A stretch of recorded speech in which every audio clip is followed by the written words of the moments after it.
Hello à tous, c'est Yoann, le First Player. On est ensemble aujourd'hui pour une vidéo spéciale sur Clans of Caledonia et son extension Industria. Et la question, ça va être un peu de savoir comment est-ce qu'on passe de ça à ça. Ouais, l'extension qui fait 2 fois 2 de la boîte, il y a forcément une raison, et on va voir ça un petit peu ensemble. Est-ce que ça vaut le coup? Est-ce que c'est utile? Est-ce que c'est pertinent? Vu qu'en plus le KS commence aujourd'hui, et je pense que c'est le moment un peu de voir ça. On y va?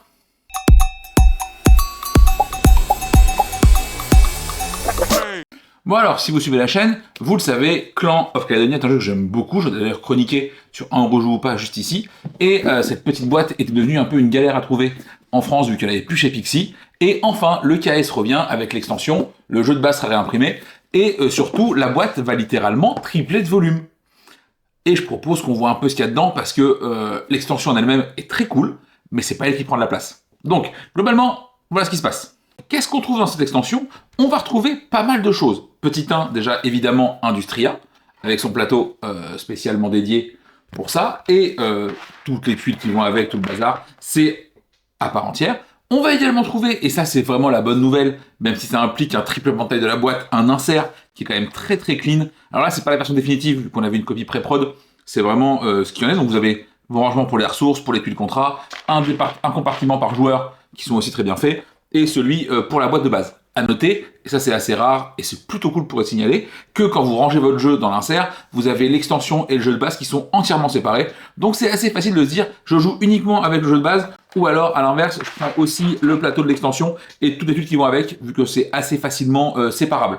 Ça c'est chouette, parce qu'effectivement, l'extension est très cool, mais il est pas rare de ne pas vouloir la mettre, notamment avec des nouveaux joueurs, parce qu'elle change complètement le jeu. Ça on verra ça un petit peu après, mais voilà.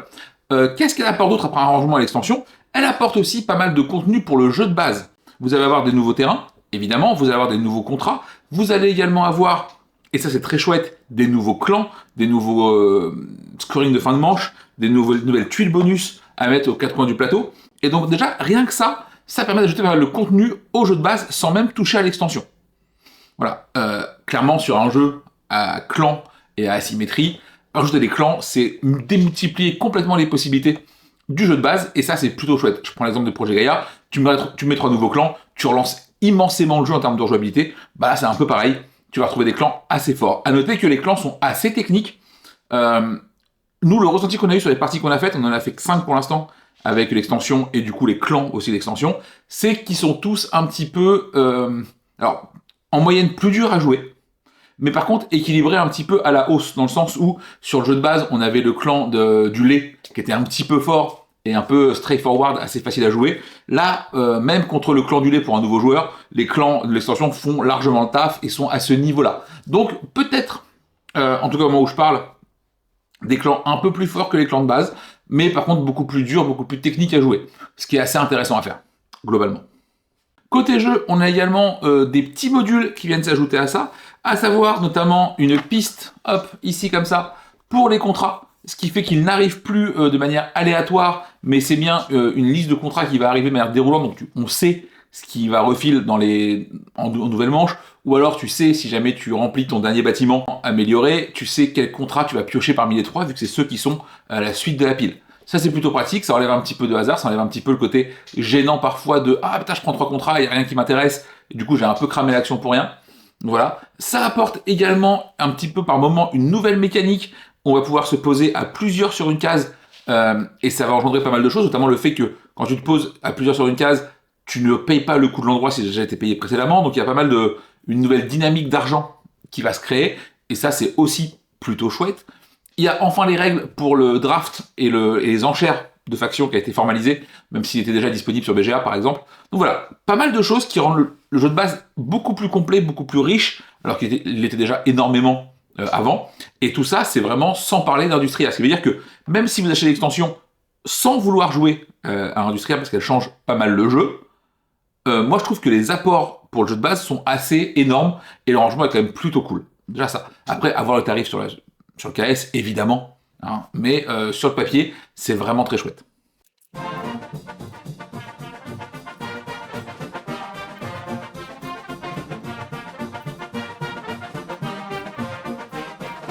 Industria, parlons-en. Qu'est-ce que c'est, comment ça marche? Je vous ai fait un setup pour 2 joueurs. Il y a une petite différence avec 4, je vais y venir un petit peu après, notamment ces deux petits trains qui n'existent pas quand vous jouez à plus, et c'est le plateau sur la bonne face, évidemment, sinon ce sera l'autre côté. Donc Industria, qu'est-ce que c'est? C'est un nouveau moyen d'utiliser vos ressources. Voilà. Jusqu'à maintenant, tu avais essentiellement les contrats pour dépenser tes ressources et les transformer en points de victoire en fin de partie. Ça existe toujours, mais maintenant vous pouvez aussi, une fois par manche, déplacer votre train de 1 à 2 cases pour aller remplir potentiellement un contrat où vous vous arrêtez. Si vous vous arrêtez, il y a déjà quelqu'un, vous le payez 3 sous, c'est rappelé sur le plateau directement ici, ce qui fait qu'effectivement, à 2, on a un petit train en plus qui va bloquer un emplacement pour forcer l'autre à payer si jamais il y a besoin. Quand vous êtes sur une case, admettons je m'arrête ici, je dois livrer forcément ce qui est indiqué sur les tuiles entre les jonctions, et une fois que j'ai fait ça, je peux faire ce qui est marqué à côté.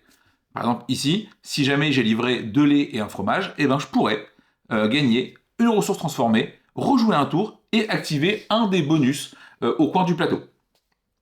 Voilà, si jamais c'est fait, vous récupérez votre petit marqueur ici qui vous servira à remplir des milestones, des objectifs globaux. Et puis voilà, donc ça veut dire que sur une partie complète, vous ne pouvez faire que 5 livraisons, vu que c'est une par tour. Et généralement, c'est un truc qui se décide dès le début de la partie, ou à minima, un tour ou deux à l'avance, parce que c'est relativement cher. Après, les bonus sont extrêmement intéressants. Par exemple, si on prend celui-ci, vous payez une laine, un lait et un whisky pour pouvoir poser une ferme en ne la payant pas. Donc c'est équivalent à 18 ressources économisées. C'est assez fort. Voilà, donc évidemment, une fois que c'est pris à chaque manche et c'est remplacé uniquement à la manche suivante. Donc, vraiment, vos ressources vont servir maintenant du coup à deux choses, on l'a dit, les contrats et les livraisons sur la table. À noter que ces petits marqueurs-là que vous récupérez quand vous faites des livraisons, vous en aurez maximum 5. Si vous posez le cinquième, vous récupérez ici la station de gare, je pense, que vous pourrez poser sur le plateau, là où il y a déjà quelqu'un d'autre, et ça permettra éventuellement de gratter pour les connexions, les machins, les objectifs de fin de partie. Voilà, c'est assez pratique. L'autre intérêt de récupérer ces petits marqueurs, au-delà du fait que ça fait des points de victoire, comme indiqué ici, c'est que vous allez pouvoir remplir des objectifs. Par exemple, je m'explique, ici, là, et là, vous avez des milestones. Là, ça vous dit que si jamais vous avez 8 personnages sur le terrain, vous allez pouvoir, à votre tour de jeu, et c'est une action, venir mettre ça ici, ce qui vous donnera à la fin de partie des points, mais surtout, vous débloque l'accès à la ville concernée. Et évidemment, c'est une course, hein, vu que le premier fera 6 points, le deuxième en fait 2, alors que je crois qu'à 4, c'est 8, 4, 2 et 0 pour le dernier, un truc comme ça. Donc voilà, et une fois que je suis venu là, maintenant j'ai accès, vu qu'on le voit ici, ça débloque le cadenas orange. Le cadenas orange, c'est les 3 endroits qui donnent accès à la ville. Et si jamais je m'occupe des tunnels, eh ben ça me permettra de passer par le tunnel pour rejoindre des points beaucoup plus éloignés, et en plus de rejouer un tour quand on le fait. Voilà, il y a pas mal de scoring différents, pas mal de variétés différentes à ce niveau-là, beaucoup de tuiles différentes aussi, ce qui fait que elles se renouvellent pas mal dans la partie, et c'est assez fort. Parce que, alors pourquoi c'est assez fort, et pourquoi je trouve que c'est peut-être un peu plus fort que les contrats, c'est que les contrats clairement te coûtent des ressources pour des points de victoire à la fin. Ni plus ni moins. Ici, ça te rapporte aussi des points de victoire, vu que tu vas pouvoir scorer jusqu'à 20 points si jamais tu as fait tes 5 livraisons, plus des milestones qui te rapportent des points, et les bonus présents, mais surtout, là, tes livraisons, donc tes ressources dépensées, te rapportent en contrepartie quelque chose, alors que sur les contrats, globalement, c'est assez faible. Voilà, j'ai l'impression que, après 5 parties, que le plateau industrie va mieux scale, va mieux évoluer durant la partie, parce que ce que tu vas y investir va te rapporter plus de choses que les contrats qui te rapporteront plus de points de victoire. Donc voilà, ça c'est un peu le feeling que j'ai pour l'instant. Est-ce que Industria est nécessaire pour jouer? La réponse est clairement oui et non. Ouais, je sais, ça aurait été simple de faire une réponse beaucoup plus simple. En gros, si vous n'avez pas assez joué au jeu de base, clairement, elle n'est pas nécessaire. Parce qu'en fait, vous n'avez pas assez exploré le jeu de base, et il y a déjà assez à faire entre les nouvelles factions, entre les contrats, entre les nouveaux... Enfin, le jeu de base est extrêmement riche. Et surtout, il a un flow qui est particulier, donc vous devez le maîtriser avant de jouer à Industria. A l'inverse, si vous avez pas mal joué au jeu de base, que vous avez fait le tour, même des factions, des clans, et que vous voulez voir un petit peu autre chose, Industria va changer radicalement la façon de jouer, ce qui fait que ça va renouveler l'expérience. Donc voilà, on est sur une excellente extension qui n'est pas indispensable pour apprécier le jeu. Par contre, si vous avez fait quelques parties, vous êtes à l'aise avec, et que vous voulez un petit peu changer le gameplay, c'est vraiment ce qu'il vous faut. Donc, à mon sens, c'est une excellente extension parce qu'elle n'est pas indispensable, mais apporte son lot de nouveautés si jamais vous y avez assez joué. Et ça, c'est cool. Donc, au global, on est sur une extension, sur un pledge globalement avec Industria, qui a donc le jeu de base plus l'extension, des rangements, des nouveaux clans, des nouvelles tuiles de scoring, l'extension elle-même, Industria, indispensable, mais pas tant que vous n'avez pas joué assez au jeu. Et en vrai, je pense qu'on est vraiment sur un produit qui est assez chouette. Nous, clairement, depuis qu'on l'a, j'ai pu faire jouer des nouveaux joueurs avec Industria, et clairement, ces joueurs-là l'ont tout bonnement ignoré.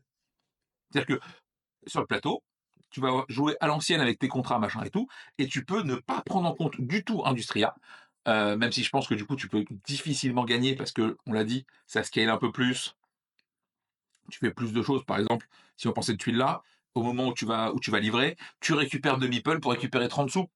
Tu vois, et donc fatalement, ça donne un petit boost pour accélérer, pour faire d'autres choses, pour continuer. Voilà. Là, pareil, tu vends 2 tonneaux pour 40.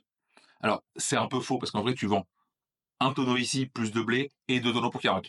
Donc, c'est pas une vraie vente pour 40, mais vous voyez un petit peu l'esprit, et ça t'apporte plus de choses, plus de points, plus de un peu tout ça. Donc, est-ce qu'il a faux? Ça, clairement, ça dépend de vous. Est-ce que vous aimez assez de jeux de base pour ne serait-ce que, même sans l'extension, parce que le gameplay est particulier, peut plaire ou pas, avoir du nouveau contenu? À titre perso, la réponse est oui, parce que j'adore le jeu de base. Est-ce que je jouerai Industria à chaque fois? La réponse est pas toujours, sauf si tout le monde à table connaît le jeu et qu'on veut un peu varier. Mais vraiment, je trouve que la variation de l'extension en elle-même pour le jeu de base est juste colossale et vraiment très chouette. Voilà, on arrive un petit peu à la fin de cette vidéo. Je remercie l'éditeur Karma Games pour l'envoi de la copie presse pré-prod pour que je puisse vous en parler pour le KS, notamment. À noter que c'était une copie presse, donc j'en dis absolument ce que je veux. C'est important de le rappeler. Merci à tous ceux qui suivent la chaîne sur Facebook, sur Twitch, sur Instagram. N'hésitez pas, si ça vous plaît comme contenu, à liker, à vous abonner, parce que ça nous fait très plaisir, et en plus, la chaîne est un petit peu plus vue par d'autres gens. Merci aussi à tous ceux qui achètent leurs jeux sur Ludum, parce que ça permet de financer aussi la chaîne, et merci à ceux, évidemment, qui nous financent en direct sur Ko-fi. Voilà. Merci à tous, j'espère que vous vous portez bien, et puis à très vite. Allez, je vous embrasse. Ciao.